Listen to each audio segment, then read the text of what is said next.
Cari produk ANB Store, kaos, merchandise, atau buku.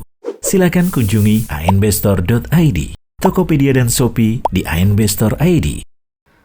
Assalamualaikum warahmatullahi wabarakatuh. Alhamdulillah, wassalatu wassalamu ala rasulillah, wa ala alihi wa sahbihi wa mawala. Kali ini saya ingin bercerita tentang salah satu pemuka Quraisy yang dia diberi julukan oleh masyarakat Quraisy dengan sebutan Al-Adl.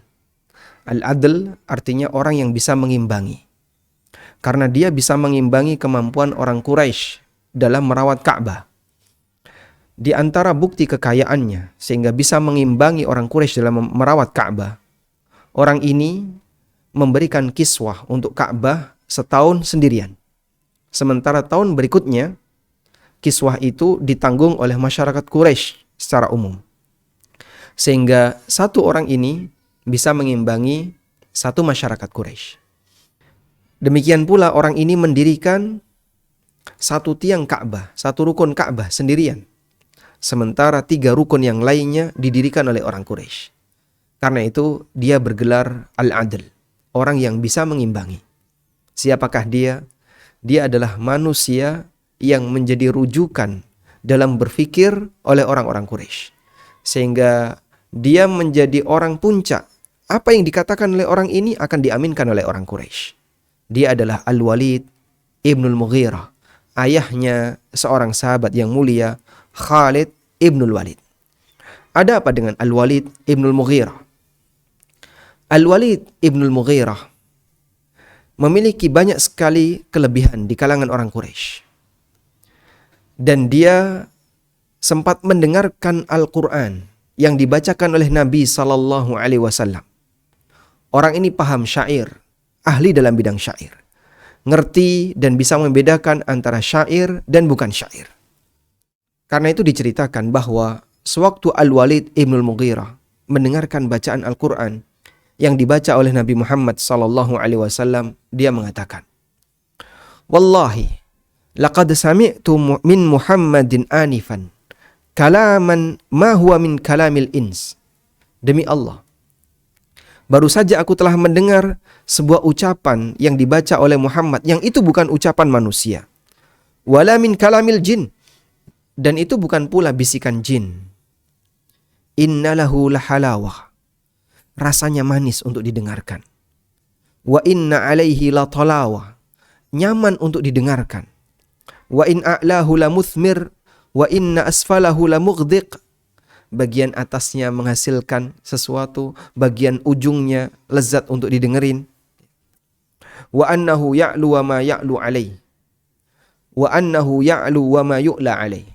Dan kalimat ini paling tinggi dan tidak ada yang lebih tinggi dibandingkan kalimat ini.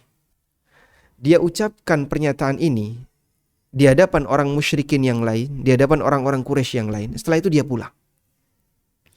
Setelah dia pulang, maka masyarakat mengira bahwa Al-Walid bin Mughirah telah masuk Islam. Faqalat Quraisy, sehingga masyarakat Quraisy mengatakan, "Sabba'a wallahi Al-Walid." Al-Walid telah masuk Islam. Demi Allah, Al-Walid telah masuk Islam. Sabba'a ini adalah sebutan bagi orang yang masuk Islam di zaman Nabi SAW. Kenapa disebut sabba'a? Dari kata saba'a, sabi'ah artinya orang yang dia menganut ajaran yang tidak diikuti oleh umumnya masyarakat. Ajaran yang aneh, ajaran yang beda sendiri. Maka orang seperti itu disebut sebagai sabi'un, atau sabi'in, atau sabi'ah. Orang Quraisy mengatakan, sabba'a wallahi al-Walid. Al-Walid telah masuk Islam.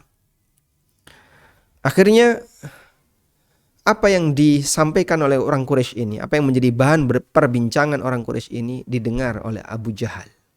Dan Abu Jahal dengan Al-Walid ini masih satu suku. Masih satu bani, yaitu sama-sama berasal dari Bani Makhzum. Al-Walid Ibnul Mughirah Al-Makhzumi. Abu Jahal juga berasal dari Bani Makhzum. Akhirnya Abu Jahal datang kepada Al-Walid. Dan dia datang dalam posisi wajahnya menampakkan kesedihan. Maka Al-Walid bertanya kepada Abu Jahal, "Mali araka hazinan ya ibna akhi?" Kenapa aku melihatmu sedih, wahai putra dari saudaraku. Faqala, Abu Jahal mengatakan, wa ma yamna'uni an ahzan. Wa hadhihi Quraisyun yajma'una laka nafaqah yu'inunaka ala kibari sinnika. Wa yaz'amuna annaka zuyyinta kalama Muhammadin wa innaka tadkhulu ala ibni Abi Kabsyah wa ibni Kuhafah litanala min fadli ta'amihim. Abu Jahal mengatakan kepada Al-Walid, orang Quraisy, mereka sudah menyampaikan cerita tentang kamu. Kalau kamu butuh harta, agar mereka memberikan harta kepadamu, sehingga bisa menjadi bekal bagi hidupmu di usia tua. Dan kamu telah terpengaruh dengan kalamnya Muhammad. Dan kamu mendatangi putranya Abu Kuhafah, yaitu Abu Bakar As-Siddiq, untuk menikmati makanan mereka. Mendengar itu, ghadibal Walid. Al-Walid langsung marah. Dan dia mengatakan, bukankah orang Quraisy tahu bahwasanya aku adalah orang yang terkaya dan paling banyak anaknya di tengah mereka? Aku nggak butuh harta mereka. Jadi kalau disebut, saya menghendaki agar orang Quraisy mengumpulkan hartanya untuk diberikan ke aku, agar menjadi modal hidupku di akhir masa hidupku, agar menjadi modal hidupku di usia tuaku, itu tidak benar. Al-Walid merasa ini dilecehkan. Al-Walid merasa kalimat ini adalah pelecehan baginya. Maka dia marah ketika mendengarkan ucapan yang disampaikan oleh Abu Jahal. Akhirnya Al-Walid merenung. Dan Abu Jahal meminta kepada Al-Walid, kira-kira kalimat apa yang bisa kau ucapkan? Akhirnya Abu Jahal meminta kepada Al-Walid, kalau begitu, sampaikan tentang ucapan Muhammad sebuah pernyataan yang membuat orang itu jadi tidak percaya kepada ucapan Muhammad, sehingga mereka akan menghindari Muhammad. Thumma qama ma'abi Jahal. Kemudian Abu Jahal bersama Al-Walid datang menghampiri orang-orang Quraisy. Lalu Al-Walid mengatakan kepada mereka, apakah kalian punya keyakinan bahwasanya Muhammad itu orang gila? Qalu Allahumma la. Mereka menjawab, tidak, Muhammad bukan orang gila. Apakah Muhammad itu dukun sehingga dia pintar untuk menyampaikan kalimat ramalan? Qalu orang Quraisy itu mengatakan, Allahumma la. Tidak, dia bukan dukun. Apakah Muhammad itu kadzab sehingga kalian punya pengalaman Muhammad pernah berdusta? Qalu la. Mereka menjawab, tidak pernah. Faqalat lil Walid fama huwa. Maka orang Quraisy mengatakan kepada Al-Walid, terus menurut Anda, menurut kamu wahai Walid, kira-kira ungkapan yang cocok untuk memberikan label pada Quran itu apa? Al-Walid berpikir, apa sih kira-kira yang bisa dinyatakan untuk Al-Quran sehingga orang itu mau menghindari Al-Quran, takut kepada Al-Quran. Nah, dari situlah Al-Walid berusaha untuk merenung. Dia dianggap sebagai orang yang paling cerdas. Maka pernyataan Al-Walid adalah pernyataan puncak, sehingga nanti orang musyrikin, orang Quraisy ikut apa yang dikatakan oleh Al-Walid bin Mughirah. Allah Subhanahu wa taala sebutkan ini dalam Al-Quran. Dzarni wa man khalaqtu wahida. Biarkan aku dengan makhluk yang aku ciptakan sendirian. Wa ja'altu lahu malam mamduda. Yang aku berikan kepadanya malan mamduda, harta yang membentang. Hartanya banyak sekali. Diceritakan oleh sebagian ulama bahwa hartanya Walid membentang dari Taif sampai Mekah. Tanahnya banyak. Wa banina syuhuda, dan anak yang selalu menyertainya. Al-Walid kemanapun dia berada selalu ditemani dengan anaknya. Baik ketika di Mekah, dia berada di rumah siapapun selalu di situ ada anaknya. Ketika dia safar selalu ditemani oleh anaknya. Dan itu bagian dari kebanggaan orang tua. Wa mahattu lahu tamhida, dan aku sediakan untuknya harta yang banyak. Tsumma yatma'u an azid. Kemudian dia masih tamak, dia masih punya keinginan agar aku tambahkan harta untuknya. Kalla, tidak bisa demikian. Innahu kana li ayatina anida. Sesungguhnya Al-Walid ini menentang ayat-ayat kami. Saurhiquhu sa'uda. Innahu fakkara wa qaddar. Dia berpikir dan dia merenungkan untuk menetapkan apa yang harus dinyatakan untuk Al-Quran.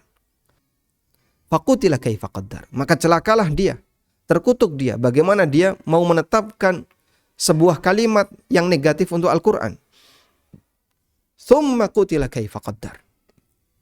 Kemudian terkutuk Al-Walid. Bagaimana mungkin dia akan menetapkan sebuah kalimat negatif untuk Al-Quran. Thumma nadhar. Kemudian dia berpikir. Thumma abasa wa basar. Kemudian dia bermuka masam. Thumma adbara wastakbar. Setelah itu dia berpaling dengan nada sombong. Faqala, dia mengatakan, in hadza illa sihru yu'thar. In hadza illa sihru yu'thar. Bahwa Al-Quran ini adalah sihir yang memberikan pengaruh. In hadza illa qaulul bashar. Sesungguhnya Al-Quran ini hanyalah ucapan manusia. Subhanallah. Kalamu Rabbil Izzah. Firman Allah Subhanahu wa ta'ala, zat yang maha tinggi, disamakan dengan perkataan manusia biasa. Firman Allah Subhanahu wa ta'ala disebut sebagai ucapan sihir yang bisa memberikan pengaruh buruk bagi manusia. Maka Allah murka dengan kalimat yang disampaikan oleh Al-Walid bin Mughirah. Kemudian Allah Subhanahu wa ta'ala memberikan ancaman. Sa'uslihi saqar. Akan aku masukkan dia ke dalam saqar. Akan aku masukkan dia ke dalam neraka saqar. Masya Allah. Dia seorang miliarder. Dan dikala dia masih hidup, Allah Subhanahu wa ta'ala memberikan ancaman kepada Al-Walid bin Mughirah untuk dimasukkan ke dalam neraka. Karena kalimat yang disampaikan oleh Al-Walid inilah yang kemudian diaminkan dan diikuti oleh orang musyrikin yang lain. Akhirnya mereka, orang-orang musyrikin, ketika mau menyebut Al-Quran, Al-Quran kok seperti ini, mereka bilang itu sihir. Itu hanya ucapan Muhammad. Itu sihir, itu ucapan Muhammad. Dia berpikir untuk menetapkan apa kalimat yang cocok untuk Al-Quran agar Al-Quran itu dihindari oleh masyarakat. Maka dia membuat sebuah kalimat kedustaan. Kalimat yang membuat orang lari dari kebenaran. Maka jamaah yang kami hormati, terkadang orang berpikir, usaha berpikir untuk menyudutkan kebenaran, ini bisa berbahaya. Allah memberikan ancaman yang sangat keras bagi orang yang memberikan peran berpikir dalam rangka untuk menyudutkan kebenaran. Terkadang kebenaran itu digelari dengan gelar radikal, digelari dengan bibit radikal. Ketika gelar radikal kok nggak cocok, maka turun jadi bibit radikal. Ada yang menggelarinya dengan teroris, ada yang menggelarinya dengan ekstremis, ada yang menggelari dengan gelar-gelar yang lain. Dan untuk memberikan gelar itu dia berpikir terlebih dahulu. Dia berpikir untuk mengupayakan gelar apa yang cocok untuknya. Masya Allah. Pelajaran yang bisa kita ambil dari kisah Al-Walid Ibn Mughirah. Bahwa ternyata berpikir untuk menyudutkan dan memberikan kritikan kepada kebenaran diperhitungkan oleh Allah Subhanahu wa ta'ala sebagai bentuk kedurhakaan kepada Allah. Kita mohon kepada Allah, semoga Allah Subhanahu wa ta'ala menjadikan kita sebagai hambanya yang selalu mengupayakan potensi yang kita miliki. Baik potensi harta, maupun potensi pikiran, maupun potensi fisik, semuanya dalam rangka untuk mendukung ketaatan kepada Allah Subhanahu wa ta'ala. Demikian, wa sallallahu ala nabiyyina Muhammadin wa ala alihi wa sahbihi wa sallam.